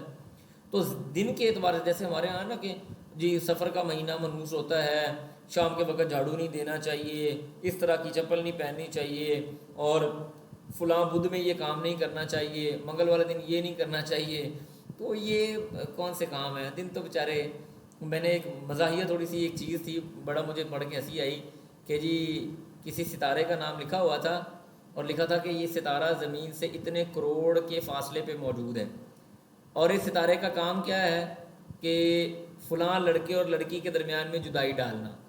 تو یہ کون سی باتیں ہیں؟ یہ نحوست شوست ایسی کوئی چیز نہیں ہوتی، اس سے اس وہم سے اور توہم پرستی سے اپنے آپ کو نکالنا چاہیے۔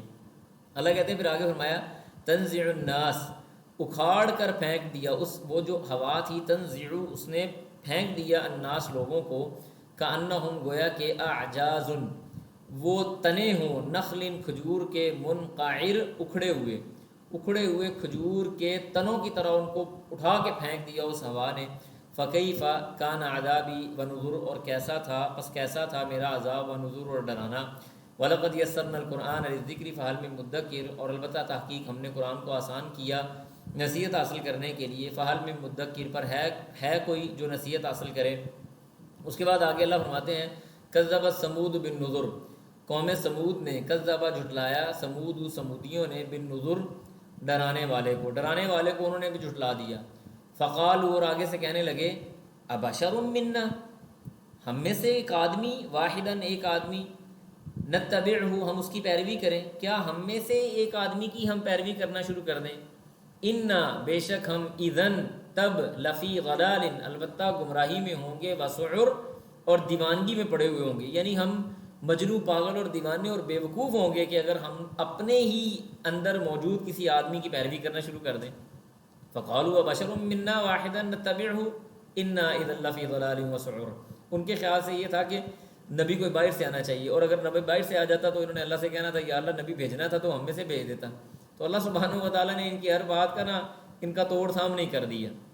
اس کے بعد اللہ فرماتے ہیں اُلقی الذکر، اُلقیا، پھر یہ پتہ کیا کہنے لگے اُلقی الذکر، کیا ڈال دیا گیا ہے ذکر، علیہ اس پر، من بیننا ہمارے درمیان، یعنی ہمارے درمیان یہی رہ گیا تھا جس کو ذکر دینا تھا یا نصیحت دینی تھی، بلکہ ہوا وہ کذاب جھوٹا ہے، اشر اور بہت زیادہ وہ اترانے والا، گھمنڈ کرنے والا ہے۔ اللہ کہتے ہیں سیعلمون، عن قریب وہ جان لیں گے، غدن کل، یعنی کل قیامت کے دن، من الکذاب کہ کون ہے جھٹلانے والا، یعنی کون ہے جھوٹ بولنے والا، الاشر اور کون ہے جو گھمنڈ کرنے والا اور اترانے والا ہے۔ اس کے بعد آگے اللہ فرماتے ہیں جی انا بے شک ہم نے، مرسلو بھیجی ہم نے، الناقہ اونٹنی، وہ صالح علیہ السلام کا قصہ، فتنتاً آزمائش کے طور پہ، لہم ان کے لیے، فرتقبہم پس انہوں نے اس کو کیا کیا، فرتقبہم پس انتظار کرو ان کا، وصطبر اور صبر کرو، یعنی انہوں نے کہا کہ تھوڑا سا انتظار کرتے ہیں، صبر کرتے ہیں، ونبئہم اور خبر دے دو ان کو، ان الماء کہ پانی، قسمۃ وہ تقسیم کر دیا گیا ہے، بینہم ان کے درمیان، یعنی وہ آپ کو یاد ہوگا میں نے سورۃ ہود کے اندر بڑی تفصیل سے بتایا تھا کہ صالح علیہ السلام کو جب یہ اونٹنی دی گئی تو بتایا گیا لوگوں کو کہ ایک دن اونٹنی پانی پیے گی اور فلاں دن باقی لوگ پانی پئیں گے، تو وہ اونٹنی بہت سارا پانی پی جاتی۔ تو اللہ سبحانہ و تعالیٰ نے اسی طرح دوبارہ یہاں پہ ارشاد فرمایا کہ یہ پانی جو تھا وہ تقسیم شدہ تھا، کل شرب ہر ایک پینے کی جگہ، محتضر وہ کیا تھی، حاضر کی گئی تھی، یعنی ہر جو پینے کی جگہ تھی وہ طے شدہ تھی کہ کس نے کب کہاں سے کتنا پینا ہے۔ فنادو پس انہوں نے کہا، فنادو پس انہوں نے پکارا، صاحبہم اپنے ساتھی کو، ایک آدمی جو بڑا جابر اور ظالم قسم کا آدمی تھا اور صالح علیہ السلام کے بڑا مخالف تھا اور اس اونٹنی کے بہت زیادہ مخالف تھا، انہوں نے اس کو بلایا، فتعاطا پس اس نے کاٹ دی اس کے گھٹنے، فعقر اور کیا کر دیا، فعقر اس کے بعد اس نے یعنی اس کی کونچیں کاٹ دیں، اس نے پکڑ، فتعاطا کا مطلب ہے کہ پکڑا، فعقر اور اس کی کونچیں جو تھیں وہ کاٹ دیں، یعنی گھٹنوں کی جو پچھلی سائڈ ہوتی ہے نا اس کو کونچیں کہا جاتا ہے، گھٹنوں کے پچھلی سائڈ سے چیزوں کو کاٹ دیا، ٹانگوں کو کاٹ دیا۔ پھر آگے اللہ نے عذاب بھیجا اور فرمایا فکیف پس کیسے، کانا تھا، عذابی میرا عذاب، ونذر اور میرا ڈرانا۔ اس کے بعد اللہ کہتے ہیں انا ارسلنا بے شک ہم نے بھیجا، علیہم ان پر، صیحۃ چیخ کو، واحدۃ ایک، فکانوا پس وہ ہو گئے، کحشیم المحتضر، کحشیم کہتے ہیں یعنی ایسی گھاس کی طرح، المحتضر جو باڑے میں کٹی پڑی گھاس ہو، یعنی ایک تو ہوتی ہے نا گھاس جو بڑی بڑی ہوتی ہے، ایک ایسی گھاس جس کو ٹوکے سے نکال کے چورا چورا کر دیا جائے، ایسے گری ہوئی، ایک دوسرے کے اوپر گری ہوئی، چورا ہوئی گھاس، کہ قدر اللہ سبحانہ و تعالیٰ کہتے ہیں کہ باڑے والی گھاس کی طرح ہم نے ان کو کر دیا. وَلَقَدْ اور البتہ تحقیق یسرنا ہم نے آسان کیا القرآن قرآن کو للذکر ذکر کے لیے نصیحت کے لیے. فَهَلْ مِن مُدَّکِرٍ کون ہے جو اس سے نصیحت حاصل کرے گا. پھر آگے اللہ فرماتے ہیں کذبت جھٹلایا قوم لوط علیہ السلام کی قوم نے بالنذر ڈرانے والے کو. انا ارسلنا بے شک ہم نے بھیجا علیہم ان پر حاصباً. حاصباً کا مطلب ہوتا ہے یعنی آپ یوں کہہ لیں کہ پتھروں کی بارش ہم نے ان پر بھیجی. الا مگر آل لوط علیہ السلام کی جو آل تھی. نجیناہم ہم نے ان کو نجات دی بسحر صبح کے وقت سحری کے وقت. نعمتاً یہ نعمت ہے من عندنا ہماری طرف سے. کذالک اسی طرح سے نجزی ہم جزا دیتے ہیں من جو کوئی شاکارہ شکر کرے. وَلَقَدْ اور البتہ تحقیق انذرہم ڈرایا ان کو. انذرہم اس نے ڈرایا ان کو بطشتنا ہماری پکڑ سے. فتماروا تو انہوں نے جھگڑا کیا بالنذر ڈرانے والے کے ساتھ لڑائی کرنے لگے اس سے جھگڑا کرنے لگے. اللہ کہتے ہیں وَلَقَدْ رَاوَدُوهُ اور البتہ ہم نے پھر ان کو بہلایا. یعنی بہلانے سے کیا مراد ہے یعنی یہ اس بات کی طرف اشارہ ہو رہا ہے کہ جس میں لوط علیہ السلام کے پاس وہ فرشتے آئے تھے. تو اللہ کہتے ہیں وَلَقَدْ رَاوَدُوهُ عَنْ ضَيْفِهِ انہوں نے ان مہمانوں کے حوالے سے لوط علیہ السلام کو بہلانا پھسلانا شروع کیا کہ اس کو ہمارے حوالے کر دو. فَطَمَسْنَا أَعْيُنُهُمْ اللہ کہتے ہیں پھر ہم نے کیا کیا ان کی آنکھوں کو اچک لیا ان کو اندھا کر دیا. فَذُوقُوا پس چکھو عذابی میرا عذاب ونذر اور ڈرانا. یہ میرا عذاب اور میرے ڈراوے کو تم چکھو اچھی طرح سے. یعنی اللہ تعالیٰ نے دیکھیں اس قوم کے اوپر شدید قسم کے عذاب نازل کیے ہیں. ایک جگہ پہ یہ دیکھیں ابھی آیا کہ ان کو اندھا کر دیا گیا ان کی آنکھیں اچک لی گئیں. پھر ایک جگہ پہ آیا کہ ان کی بستی کو اوپر سے اٹھا کے نیچے پھینکا گیا وہ جیسے پچھلے دنوں پہ ذکر ہوا. پھر اللہ نے ان کے اوپر پتھروں کی بارش کی. تو کئی طرح کے عذاب اللہ سبحانہ و تعالیٰ نے اس بستی کو دیے. پھر اللہ کہتے ہیں والا کا دور البتہ تحقیق سبحہم صبح کی ان پر بکرۃ صبح کے وقت عذاب ایسے عذاب میں مستقر جو عذاب اٹل تھا اور مستقر تھا اور مستقل آنے والے تھا. فذوقوا پس چکھو عذابی میرا عذاب ونذر اور میرا ڈرانا یا ڈرانے والی بات. وَلَقَدْ يَسَّرْنَا الْقُرْآنَ اور البتہ تحقیق ہم نے آسان کیا قرآن کو للذکر نصیحت کے لیے. فَهَلْ مِن مُدَّکِرٍ کون ہے جو اس سے فائدہ حاصل کرے گا. اس کے بعد آل فرعون کا ذکر آیا. فرمایا وَلَقَدْ اور البتہ تحقیق آیا آل فرعون آل فرعون کے پاس النذر ڈرانے والا. موسیٰ علیہ السلام آئے. کذبوا اس نے جھٹلا دیا بآیاتنا ہماری آیتوں کو کلھا ساری کی ساری کلھا ہماری ساری آیتوں کو انہوں نے جھٹلا دیا. فاخذناہم پس ہم نے پکڑا ان کو اخذ عزیز مقتدر ایسے سختی کے ساتھ اور غالب اور اقتدار کے ساتھ پکڑنے والے کی طرف سے. یعنی اللہ سبحانہ و تعالیٰ جو غالب بھی ہے اور اقتدار والا اور قوت والا بھی ہے اللہ نے پکڑ لیا ان کو. اور پھر فرمایا اب یہاں پہ مشرکین مکہ کے بارے میں یہ ساری پچھلی قوموں کا ذکر کرنے کے بعد اللہ مشرکین مکہ کو کہہ رہے ہیں اکفارکم کیا تمہارے کفار خیر وہ بہتر ہیں من اولئکم ان سے ام لکم یا تمہارے لیے ہے براءۃ کوئی بری ہونا فی الزبر صحیفوں کے اندر.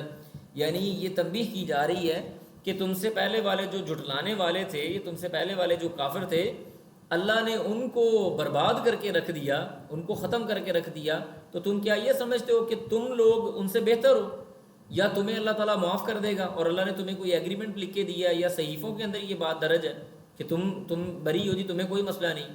ام یقولون بلکہ اللہ کہتے ہیں ام یا یقولون وہ کہتے ہیں نحن ہم سب کے سب جمیع سارے کے سارے منتصر بدلہ لینے والے ہیں ہم سارے کے سارے انتقام لینے والے ہیں. پھر آگے اللہ فرماتے ہیں سیہزم الجمع ویولون الدبر. سیہزم ان قریب شکست کھائیں گے الجمع جتھے ویولون اور وہ پلٹیں گے الدبر پیٹھیں پھیر کے. یہ وہ وعدہ ہے اللہ سبحانہ و تعالیٰ کا. یہ جو ہے نا سورۃ قمر یہ سورۃ نجم سے کچھ عرصہ بعد نازل ہوئی تقریباً. یعنی ترتیب نزولی کے اعتبار سے یہ صورت جو ہے وہ تقریباً 1.5 سال 2 سال بعد نازل ہوئی جب مسلمان شیب ابی طالب کے اندر موجود تھے. یعنی سن 790 کے بعد یا اس کے قریب مسلمان کہاں پہ ہیں شیب ابی طالب میں. اور آیتیں کیا نازل ہو رہی ہیں سیہزم الجمع ویولون الدبر.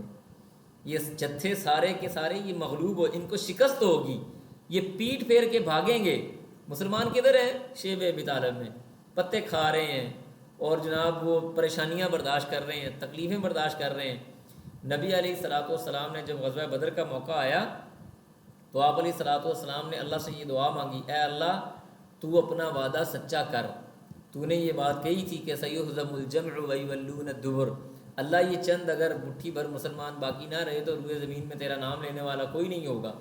یہ اللہ سبحانہ و تعالیٰ سے دعائیں کی، اور جب اللہ تعالیٰ نے وعدہ سچا کر دکھایا اور مشرکین کو شکست ہوئی تو رسول اللہ صلی اللہ علیہ وسلم خوشی کے ساتھ یہ آیت دہرا رہے تھے، یہ پڑھ رہے تھے، سیہزم الجمع ویولون الدبر بل الساعۃ موعدہم والساعۃ ادھیٰ وامر۔ اللہ کہتے ہیں بل الساعۃ، بلکہ قیامت، موعدہم ان کے وعدے کی جگہ ہے، والساعۃ اور قیامت، ادھیٰ بہت سخت ہے، وامر اور بہت زیادہ کڑوی ہے۔ یہ مر سے نکلا ہوا ہے، امر، ٹھیک ہے جی، قل الحق ولو کان مرا، جیسے ایک جملہ بھی بولا جاتا ہے کہ حق بات کہہ دو اگرچہ وہ کڑوی کیوں نہ ہو، تو امر یہ کڑواہٹ سے نکلا ہوا ہے کہ جو قیامت ہے وہ تو بہت زیادہ سخت بھی ہے اور بہت زیادہ کڑوی بھی ہے۔ ان المجرمین، پھر آگے اللہ فرماتے ہیں بے شک مجرم، فی ضلال، وہ گمراہی میں ہیں، وسعر اور جنون اور دیوانگی کے اندر پڑے ہوئے ہیں۔ یوم، جس دن، یسحبون وہ یعنی کھینچے جائیں گے، گھسیٹے جائیں گے، فی النار آگ کے اندر، علی وجوہہم اپنے چہروں کے بل، ذوقوا ان سے کہا جائے گا، ذوقوا چکھو، مسا چمٹ جانے والا، سقر دوزخ کو، سقر یہ دوزخ کا ایک نام ہے، جہنم کے ناموں میں سے ایک نام ہے۔ یہ جو سقر تمہیں، مسا کا مطلب ہوتا ہے چھونا کسی چیز کو، ٹھیک ہے جی، لا یمسہ الا المطہرون، آگے جا کے ہم پڑھیں گے، مسا یمسو کا مطلب ہوتا ہے چھونا، تو اللہ کہتے ہیں ذوقوا ایسے عذاب کو چکھو، مسا جو چمٹ جانے والا ہے، سقر اور جہنم کا، جہنم جو چمٹ جانے والی ہے اس کو چکھو۔ انا بے شک ہم، کل شیء ہر ایک چیز کو، خلقناہ ہم نے پیدا کیا، بقدر ایک مقررہ مقدار کے مطابق۔ واللہ العظیم، یہ آیت ایسی آیت ہے کہ انسان بغیر رکے ساری زندگی اس آیت کی تفسیر، توضیح، تشریح کرنے میں لگا دے تو اس کی زندگی ختم ہو جائے گی، اس آیت کی تشریح نہیں ہوگی۔ اللہ کہتے ہیں انا کل شیء خلقناہ بقدر، ہم نے ہر چیز کو مقررہ مقدار کے مطابق پیدا کیا۔ آدم علیہ الصلوۃ والسلام کا قد 60 ہاتھ تھا، آپ کا اور میرا کتنا ہے؟ 5 فٹ 6 فٹ۔ اللہ نے زمانے کے اعتبار سے چیزوں کو بڑا کیا، چھوٹا کیا، یہ اس کی مرضی ہے۔ اللہ سبحانہ و تعالیٰ کس سمندروں کی مخلوقات کو جانتا ہے، جنگلوں کی مخلوقات کو جانتا ہے، پہاڑوں کی مخلوقات کو جانتا ہے، اور ہر چیز کو اس نے اپنی مرضی کے مطابق پیدا کیا ہے۔ کل شیء خلقناہ بقدر۔ اگر ہم وہ مخلوقات، ان کے جائزے، ان کی تاریخی کیفیت، ان کا ماضی، ان کا حال، ان کے مستقبل اور ان چیزوں کے حوالے سے دریافت کرنے لگ جائیں اور اس کی تفسیر بیان کرنے لگ جائیں تو زندگی ہماری ختم ہو جائے گی، لیکن یہ چیز نہیں نکلے گی۔ انا کل شیء خلقناہ بقدر، بہت عظیم آیت ہے۔ پھر فرمایا وما امرنا، اور نہیں ہے ہمارا حکم، الا مگر، واحدۃ آنن فانن، کلمح بالبصر، آنکھ کے جھپکنے کی بقدر، پلک جھپکنے کے بقدر ہمارا حکم آ جاتا ہے۔ یہ قیامت ایویں قائم ہو جائے گی، قیامت ایسے قائم ہوگی، میں نے پہلے بھی آپ کو یہ حدیث سنائی ہوئی ہے، نبی صاحب نے فرمایا کہ بندے نے اونٹنی کا دودھ دھویا، برتن میں ڈالا، برتن میں دودھ آ گیا ہے اور یہ دودھ اس کے منہ تک نہیں آیا کہ قیامت قائم ہو جائے گی۔ 2 لوگ آپس میں بیٹھے ہیں، ایک آدمی دوسرے آدمی کی طرف کپڑا پھینک رہا ہے کہ وہ اس کو دیکھ لے، یہ کپڑا اس تک پہنچے گا نہیں اور قیامت قائم ہو جائے گی۔ انسان روٹی کا نوالا ہاتھ میں لے کے بیٹھا ہے، یہ روٹی اس نے پکڑی ہے، نوالا توڑ لیا ہے، سالن لگا لیا ہے، یہ نوالا منہ کی طرف نہیں پہنچے گا اور قیامت قائم ہو جائے گی۔ وما امرنا الا واحدۃ کلمح بالبصر، اللہ کا حکم آتا ہے تو آنن فانن ایک سیکنڈ میں آ جاتا ہے۔ وَلَقَدْ البتہ تحقیق، اہلکنا ہم نے ہلاک کیا، اشیاءکم، اللہ فرماتے ہیں تمہارے جیسے بڑے گروہ تھے، ہم نے ان کو ختم کر کے رکھ دیا۔ فَهَلْ مِن مُدَّكِّرٍ، کون ہے جو نصیحت حاصل کرے گا؟ وَكُلُّ شَيْءٍ فَعَلُوهُ، وَكُلُّ شَيْءٍ اور ہر ایک چیز، فَعَلُوهُ جو اس نے کی، فِي الزُّبُرِ وہ صحیفوں کے اندر، وہ کتاب کے اندر موجود ہے۔ وَكُلُّ صَغِيرٍ اور ہر ایک چھوٹی، وَكَبِيرٍ اور بڑی چیز، مستطر وہ لکھی گئی ہے، اللہ سبحانہ و تعالیٰ نے اس کو لکھا ہے۔ ان المتقین، بے شک پرہیزگاروں کے لیے، فی جنات وہ جنتوں میں ہوں گے، ونہر اور نہر میں ہوں گے، فی مقعد صدق عند ملیک مقتدر فی مقعد، مقعد کہتے ہیں بیٹھنے کی جگہ، وہ عزت والی جگہ پہ، صدق کا مطلب ہے سچی، عزت والی سچی جگہ میں وہ بیٹھے ہوئے ہوں گے، عند ملیکن، اپنے مالک کے پاس، اپنے بادشاہ کے پاس۔ وہ بادشاہ کون ہے؟ مقتدر، جو صاحب اقتدار ہے۔ اقتدار اللہ کا مالک ایک ہی ذات ہے، وہ اللہ سبحانہ و تعالی ہے۔ اللہ فرماتے ہیں کہ متقین اللہ کے مہمان ہوں گے، اللہ کے پاس جو ان کا حقیقی مالک، وارث، واحد یکتا، جبار و قہار الرزاق و فتاح العلیم ہے، اللہ کے پاس عزت والا مقام پائیں گے اور اس کے پاس وہ بیٹھے ہوئے ہوں گے۔ اور انسان کی حقیقی کامیابی بھی یہی ہے کہ مالک اس سے راضی ہو جائے۔ دیکھیں دنیاوی اعتبار سے بھی اگر ہم بات کریں، ایک بادشاہ ہے، اس کی رعایا ہے، تو اس کے جو وزیر، مشیر اور اس کی رعایا کام کر رہی ہے، ان کا مقصد کیا ہوتا ہے کہ کوئی ایسا عمل کریں کہ بادشاہ ہم سے راضی ہو جائے، اور بادشاہ راضی ہونے کے بعد ہمیں انعام و اکرام سے نواز دے۔ انسان جو مخلوق ہے اللہ سبحانہ و تعالیٰ کی، اور وہ خالق اور وہ بادشاہ ہے، یہ رعایا ہے اللہ سبحانہ و تعالیٰ کی، کیا وجہ ہے کہ اس کا یہ مقصد نہیں رہ گیا کہ اللہ ان سے راضی ہو جائے؟ کیا وجہ ہے کہ انہوں نے اپنے حقیقی خالق کو راضی کرنے کے حوالے سے جتنے بھی آنے والے راستے تھے، یا ان کو بند کر دیا یا ان کو کسی اور طرف لے گئے؟ یہ سوچنے سمجھنے کی بات ہے۔ عقل مند آدمی کبھی بھی اپنے بادشاہ کی لگائی گئی حدود و قیود کو پامال نہیں کرتا، ان کو بائی پاس نہیں کرتا۔